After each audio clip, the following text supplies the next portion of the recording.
ज्यानं हे कृत्य केलंय खरंच तो मनोरुग्ण आहे की तिच्या आयला त्याच्या मागे कोणाचा तरी हात आहे। त्या संविधानामुळे थोडाफार तरी ते आधार आहे। राहुल गांधी हातात संविधान घेऊन नाचवत आहेत, हा अपमान आहे। हे सगळे लोकशाहीच्या संविधानाच्या विरोधातले बरोबर सगळ्या निवडणुका आल्यानंतर या गोष्टी काढल्या जातात। छत्रपती शिवाजी महाराजांच्या पुतळ्यांवरती शाई फेकतायत, काय काय करतात हे कोण घडवून आणतंय? जे हिंदूंना सांगण्यात आलं की यांना मंदिरात घ्यायचं नाही, दलितांनी घाणेरडी येत। नमस्कार मित्रांनो, मराठी माणूस प्रदीप। परभणीमध्ये जे काही हिंसानी जे काही आंदोलन जे काही सगळ्या गोष्टी घडतायत त्याच्या मागं नक्की काय आहे, कशामुळे या सगळ्या गोष्टी घडल्या, कोणी घडवल्या, खरंच घडवल्या की घडल्या की बाबा समाजाचा रोष होता किंवा रागातून त्या सगळ्या गोष्टी घडल्या किंवा ज्यानं हे कृत्य केलंय त्यानं खरंच तो मनोरुग्ण आहे की तिच्या आयला त्याच्या मागे कोणाचा तरी हात आहे।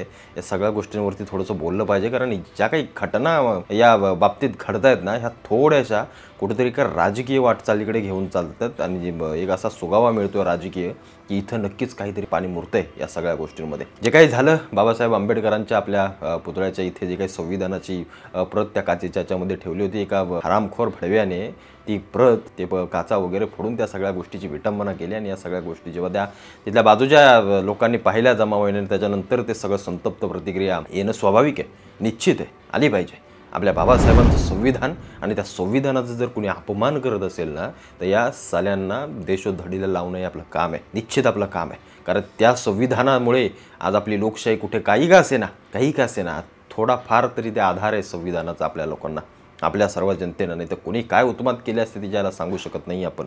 पण या सगळ्या गोष्टी असताना म्हणजे एक साधं उदाहरण घ्या ना, मला एक गोष्ट समजली नाही, हा अपमान आहेच, ही विटंबना झालीच, त्याला मातीमोल करून टाका। पण जे काँग्रेसवाले जे राहुल गांधी हातात संविधान घेऊन नाचवत आहेत, हा सगळ्यात मोठा अपमान हे विसरू नका, हा अपमान आहे। तर संविधान एक मोठी आपली एक लोकशाहीची ताकद आहे, त्या ताकदीला तुम्ही एवढ्याशा डायरीमध्ये छापलंय आणि हातात घेऊन हलवतात जिकडे जाईल तिकडं। मग ती कुठं गाडीत ठेवत असतील, कुठं फेकत असतील, कुठं खिशात टाकत असतील, कुठं ते कार्यकर्ते असे धूळ खात पडले असेल, ही सगळ्यात मोठी विटंबना आहे। हे लक्षात ठेवा, तुम्ही त्यांच्या नादाला लागून वाह्यातपणा करू नका। हे सगळे लोकशाहीच्या संविधानाच्या विरोधातले काँग्रेस यांनी कित्येकदा घटना आपली बदलली। बाबासाहेबांचं चरित्र वाचा, तो माणूस काय सांगत होता यांच्याबद्दल जरा ऐकलं ना, नंतर आपल्याला कळेल। असो, जी काही विटंबना घडली, तो जो माणूस होता त्याला ज्यांनी मारलं या सगळ्या लोकांनी, ती निश्चित चांगली गोष्ट केली। पण अनेक जण सांगतात किंवा सांगितलं जाते की तो मनोरुग्ण होता। मनोरुग्ण असेल एखादा माणूस, ज्याला काही कळत नाही, ज्याला काही समजत नाही, तो बरोबर अगदी संविधानापाशीच कसा आला? मनोरुग्ण आहे ना तो। आजूबाजूच्या गाड्या फोड, तुला साला एवढंच बुडाला खाज आहे साल्या, तर स्वतःलाच मारून घे।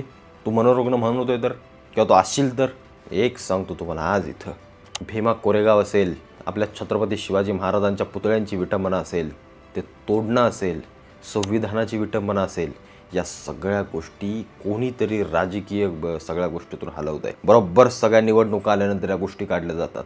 ज्या भीमा कोरेगावला जी काही दगडफेक झाली, ज्या सगळ्यां त्याचं बरोबर बोटं भिडे गुरुजींकडे यांच्याकडे टाकण्यात आली ना, ते टाकण्यामागचं काम कोणाचं आहे तुम्हाला माहिती आहे चांगलं। हे निश्चित राजकीय दृष्टिकोनातून घडवलं आहे। आपल्या दलित समाजाला डिवचायचं या सगळ्या गोष्टी चालू आहेत आणि दलित आणि हिंदू असा एक विरोधाभास तयार करायचा आणि दलित आणि मुस्लिम कसे चांगले आहेत हे सांगायचं आणि यातून समाजाची माथी भडकवायची, हे सगळ्यात मोठं काम चालू आहे महाराष्ट्रामध्ये। कोणताही मुस्लिम हे नाही सांगणार की संविधान आमच्यासाठी सगळं काही आहे, पण हिंदू सांगतील की आमचं संविधान आहे।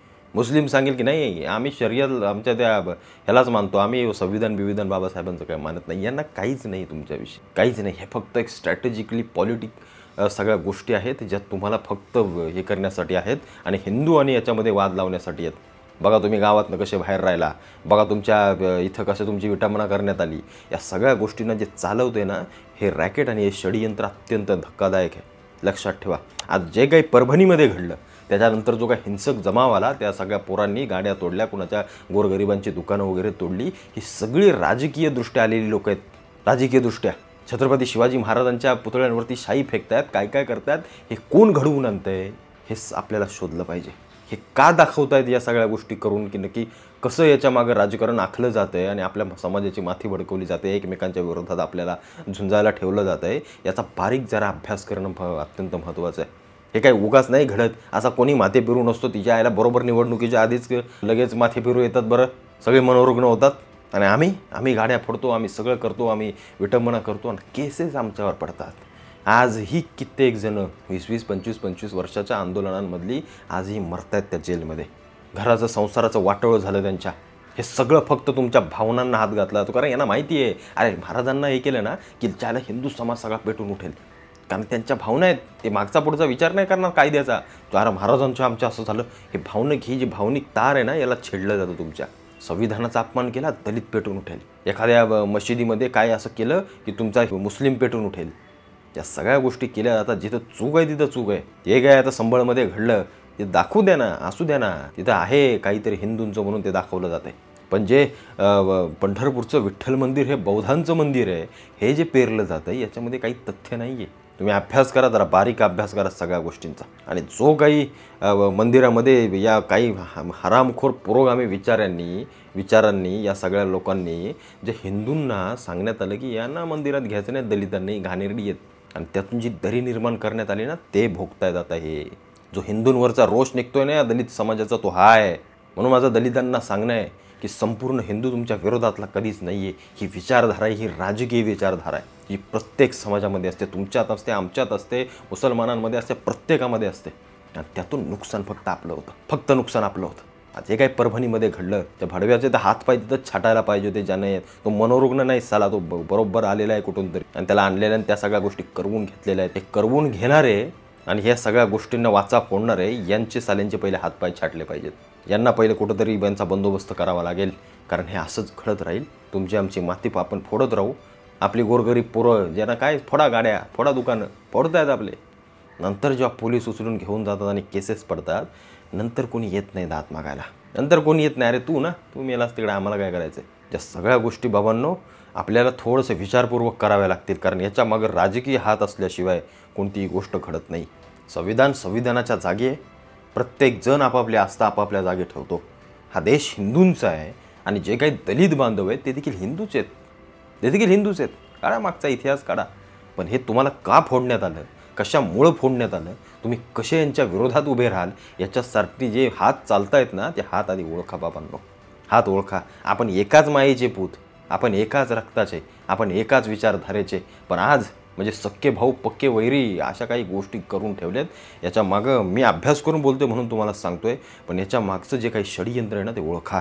कारण समाजामधली निर्माण होणारी दरी ही काही फक्त विचार विरोधाभासात आणत नाही, तर संपूर्ण समाजाची दुफळी करतं, हे लक्षात घ्या. आणि ज्या वेळेला समाज हा दुफळीत जातो, जेव्हा विरोधात एकमेकांच्या उभा राहतो, तेव्हा अराजकता माजते, तेव्हा शत्रू येतात आपल्या छाताडावरती नाचायला. भारताचा इतिहास आहे रे, तो काढून बघा काय झालंय. आमचेच राजे एकमेकांमध्ये लढायचे, मग हे अफगाण पठाण इकडून तिकडून येऊन चला आपल्यावरती राज्य केलं. तो औरंगजेबाला जो बाहेरचे कोणी आले सल्तनतीन इथं राज्य केलं, त्यांनी नाही बघितलं आपल्या स्त्रियांना हात लावताना की हे दलित आहे, हिंदू आहे, की कोण आहे, घाटी आहे, साडी आहे, माळी आहे, आगरी पाळी कोण आहे, नाही बघितलं. पण ज्या छत्रपतीने 18 पगड जाती सगळ्या येत घेतल्यात, त्यांनी नाही विचारलं की दलित आहेस का रे, तू ब्राह्मण आहेस का रे, तू मराठा आहेस का रे, तू साळी आहेस का, कुणबी आहेस का. नाही, त्यांनी एक केलं सर्वांना. त्यांची लढाई ही धर्माची होती आणि त्या धर्मामध्ये आपण सगळे बसतो. आज ही धर्मांतरण केलेला एखादा येशूच्या नावाखाली गेलेला आज ही घरात गणपतीला बत्ती लावून त्याची पूजा करतो, पण तो येशूला देखील म्हणतो का, तर मी धर्मांतरण केलं. कशासाठी केलंच? 10 लाख रुपये घेऊन केलं. आजही आमच्या दलित बांधवांमध्ये प्रथा आहे. आजही आमचे दलित बांधव खंडोबाला पुजतात, त्यांची कुळदैवत पुजतात आणि सांगतात आम्ही हिंदू नाही. हे का घडलं, कसं घडलं, या सगळ्या बाबतीमध्ये आपल्याला पोहोचावं लागेल. नाहीतर असं कोणीतरी येईल, आपल्या भावनांची विटंबना करेल आणि त्याच्यानंतर आपण पेटून उठून रस्त्यावर उतरून त्याच्यानंतर जे काही घडेल त्याला पोहायला फक्त आपण राहू. आणि त्या यातना साध्या नसतात बाबांनो. कित्येकांची घरं उद्ध्वस्त झाले त्या सगळ्या गोष्टींमध्ये. इतिहास समजून घ्या. एक बाजू जेव्हा तुम्ही समजता, तेव्हा त्याची दुसरी बाजू समजणे आपलं काम आहे. तोच समाज प्रगल्भ असतो आणि तीच सगळी लोक अभ्यासू म्हणून समोर येतात आणि समाजाला काहीतरी दिशा देऊ शकतात. त्याच्यामुळं जे काही परभणीत घडलं त्याचा निषेध आहे, जाहीर निषेध आहे. आणि जे काही तुटमोड झाली आणि ज्या काही नंतर सगळ्या समाजकंटकांनी जे काही राजकीय दृष्ट्या आलेले आहेत त्यांच्यावर कठोर कारवाई करण्यात यावी, या मताचा मी आहे. कारण कुणाला तरी विटंबना झाल्यानंतर मनातून वाईट वाटतं, पण कुणाला तरी द्वेषातून वाईट वाटलेलं असतं. त्याच्यामुळे या सगळ्या गोष्टी अत्यंत महत्त्वाच्या आहेत. आणि पोलिसांनी जे काही समाजकंटकांनी जे काही नको त्या गोष्टी झालेल्या आहेत त्याच्यावरती मला असं वाटतं कारवाई केलीच पाहिजे.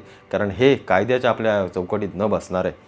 कारण हे समाजकंटक करणार हे नंतर कोणीतरी आणून तिथं ठेवले आहेत, हे आपल्याला सगळं दिसून येतं आणि या सगळ्या गोष्टी करत आहेत. पण खरोखर जे काही विटंबना घडवणारी होते, जो काही विटंबना घडवणार होता त्याला कडक कारवाई झाली पाहिजे. चला आयुष्यात परत त्यानं कधी या असल्या गोष्टी करता कामा नयेत.